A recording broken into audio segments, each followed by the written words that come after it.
وہ بھی کوئی ذل الہی اگر خوش ہیں تو ٹھیک ہے، اگر نہیں ہے تو یور آؤٹ. آپ نے طویل عرصہ کاف لیگ میں گزارا جی.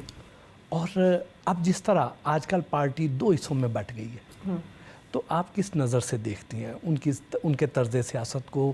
دونوں جو بھائی ہیں پرویز لائی اور چوہدری شجاعت، ان کو کس نظر سے دیکھتی ہیں؟ ان کے اختلافات کے بارے میں کیا کہیں گی؟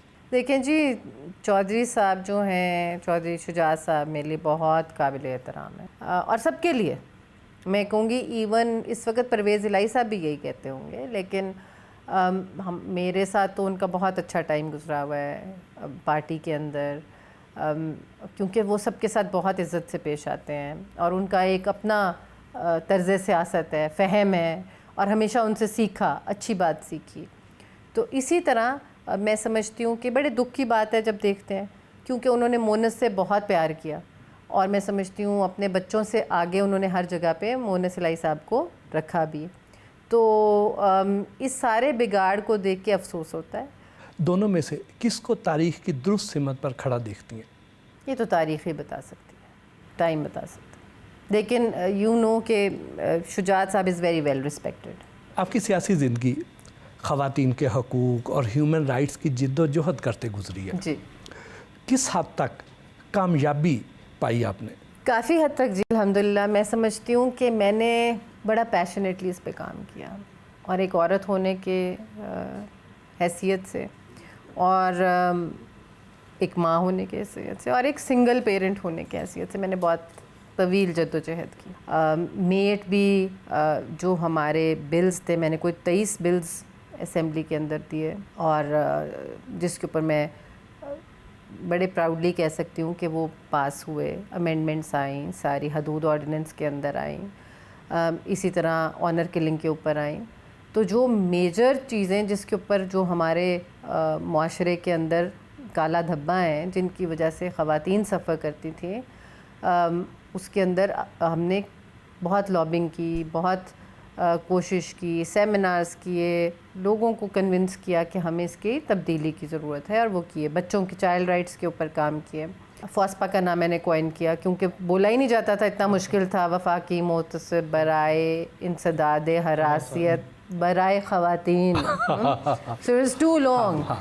تو میں ویسے بتا رہی ہوں کہ اس کو پھر ایک لیول کے اوپر لے کر آئے کہ جہاں پہ لوگوں کے لیے اس کو ریچ آؤٹ کرنے میں آسانی. And we are one phone call away from ہر.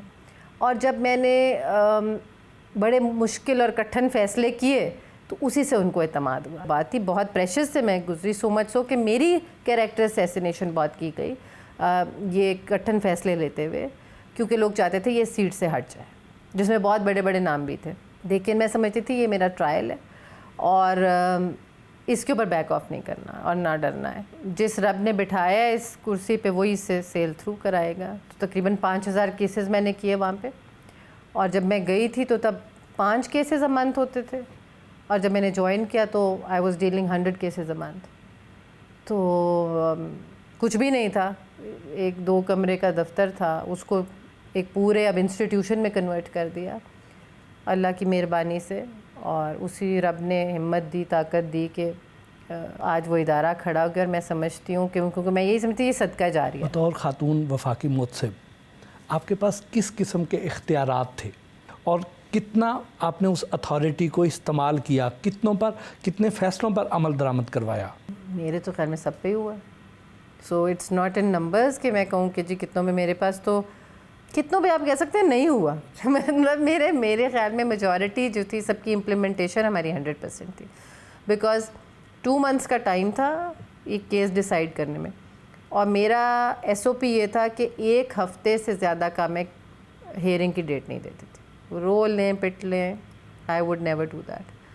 کہ 5 دن کے بعد ہیئرنگ ہو سکتی ہے مگر 8ویں دن نہیں ہو سکتی. اسی اسپیڈی ٹرائل کی وجہ سے ہم نے کیا. لیکن افسوس کی بات میں آپ کو بتاؤں تو ساری اچھی باتیں بتا رہے ہیں نا کہ ہماری جوڈیشری آفینڈ ہو گئی جب ہم نے اتنا ورک لوڈ اٹھایا. اور وہ خواتین جن کے کیسز، وہ بیچاری تو نہ لائرز افورڈ کرتی ہیں، اور وہ اسی خوف سے کورٹ ہی نہیں جاتی کہ کچھ جن وکلا کے پاس بھی جاتی ہیں تو وہاں سے بھی ہراساں ہوتی تھیں. تو پراپرٹی کے کیسز بھی ہمیں مل گئے کیونکہ ایک نیا لا پاس ہو گیا، اور اس میں جو خواتین کے وراثت میں حقوق تھے تو وہ بھی 2 مہینے میں آپ لے سکتے تھے. اب آپ کو پتہ ہے دیوانی کیسز کا آپ نے سنا ہے نا کہ انسان مر جاتا ہے تو دیوانی دیوانہ کر دیتی ہے, اس کے اوپر لائرز اسی آس میں بیٹھے ہوتے ہیں کہ پیسے آتے جائیں گے تو ہم کیس لڑتے جائیں گے, نہیں تو لٹکتا جائے تو. اور پراپرٹی کے کیسز میں یوزلی لوگ دوسری سائڈ کے ساتھ بھی مل جاتے ہیں, ایسا بھی ہوتا ہے. تو جب 2 مہینے میں عورتوں کو اپنی وراثت, اور وہ تو لوگ انہوں نے کہا اس عورت کو ہٹاؤ یہاں سے. تو ابھی کی آفس کے اندر محتسب صاحبہ ہیں, تو میں جو سنتی ہوں تو اس کے اوپر انہوں نے روک دیا ان کو کام کرنے سے پراپرٹی. آپ کے پاس سب سے زیادہ شکایات کس نوعیت کی آئیں؟ ہیرسمنٹ بہت زیادہ تھی. بہت زیادہ ہیرسمنٹ کی بہت تھیں. اور ابھی میں ان لڑکیوں کو کہتی تھی یہ جہادی ہیں, کیونکہ یہ ہمت باندھنا اور کمپلین لے کر آنا بھی بہت بڑی سٹیپ ہوتا ہے, کیونکہ پورا دفتر خلاف ہو جائے گا نا کہ اس نے کمپلین کر دی ہے, اب اس کو نکالو, اس سے چھٹکارا حاصل کرو. تو آپ سوچیں وہ کس حد تک خاتون ضد ہوئی ہوگی کہ وہ سوچے گی 10 دفعہ کمپلین کرنے سے پہلے کہ پتہ نہیں میری سنوائی ہوگی کہ نہیں ہوگی, اور اگر نہیں ہوگی تو میں جاب سے بھی جاؤں گی. لیکن ہیونگ سیڈ دیٹ, بیچ میں کالی بھیڑیں بھی ہوتی ہیں, کوئی 2-4 ایسی 100 میں سے خواتین 2-4 ہی کہہ سکتے ہیں ہارڈلی, جو کوئی جھوٹی کمپلینز بھی فائل کر دیتی تھی اپنے کسی مقصد کے یا ایون ہونے کے لیے, لیکن ویری فیو, آٹے میں نمک کے برابر.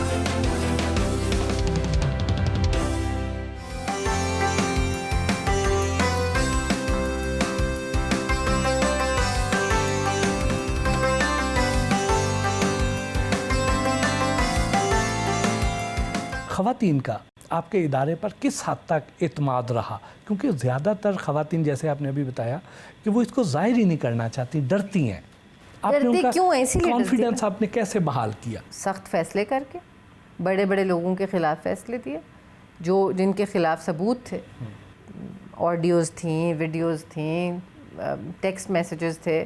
جب پروف آ گیا تو پھر میں 0 ٹالرنس کا ثبوت تھی اور ان کے حق میں فیصلے. سزائیں کس قسم کی دی؟ نوکری سے فارغ کر دیا, چاہے وہ گورنمنٹ آفیسر ہو, چاہے وہ پرائیویٹ ہو. Secretary level, D G level, D I G, بہت سارے لوگوں کو فارغ کیا, اس لیے تو دشمنیاں بنی. آپ نے ایک بار کہا کہ گڈ مارننگ کا میسج بھیجنا بھی ہراسمنٹ ہے.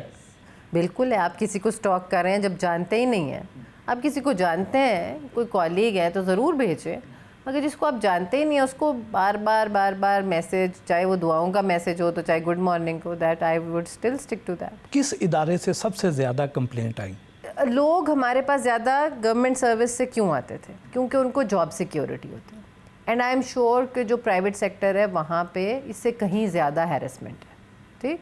لیکن ان خواتین کو یہ پتہ ہے کہ ہمیں اسی سیکنڈ وہ فائر کر دیں. آتی تھیں, ہمیں بینک سے بھی آتی تھیں, ہمیں پرائیویٹ سیکٹر سے بھی آتی تھیں, انڈسٹریز سے بھی آتی تھیں.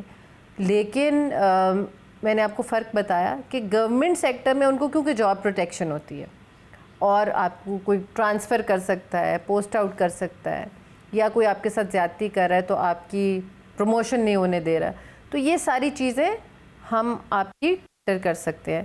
اب ہم اس کو پرائیویٹ سیکٹر کو بھی فوراً یہ کر دیتے تھے, لیکن وہ گھبراتی ہیں. آپ خود بھی تو موت سے برائے انسداد ہراسانی رہی ہیں, جی, تو کیا آپ کو بھی کبھی ہراسمنٹ کا شکار ہونا پڑا؟ Many Times. اسی لیے میں نے آپ کو پہلے کہا کہ کیونکہ ہر قدم پہ ہراسیت فیس کیا آپ نے, تو دیٹ گیو می پیشن کہ میری آنے والی جو قوم کی بچیاں ہیں ان کو یہ چیز فیس نہ کرنی پڑے. ہمارے آج کل بہت سے ڈرامے بھی ایسے چل رہے ہیں جہاں پہ ہم رشتوں کا تقدس بھی پامال کر رہے ہیں, ہم نئے آئیڈیاز بھی دے رہے ہیں. اس کو کیسے روکا جا سکتا ہے؟ دیکھیں, میرے خیال میں یہ ساری چیزیں ایک تو گھر کی تربیت ہوتی ہے. اب میڈیا نے کیا کیا ہے, اویئرنیس اور ہائی لائٹ کرنا شروع ہو گیا.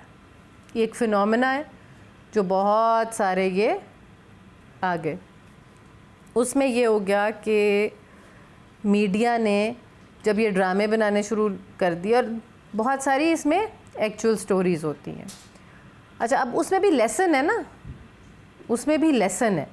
ایک کہ آپ کے گھر کی تربیت نہیں اچھی, ٹھیک, تو آپ کے گھر میں تربیت ہونی چاہیے کہ اچھا برا, اس صرف میں سمجھتی ہوں کہ ہمارے گھروں کی نہیں, اس پوری قوم کی تربیت کی ضرورت ہے. ہم تعلیم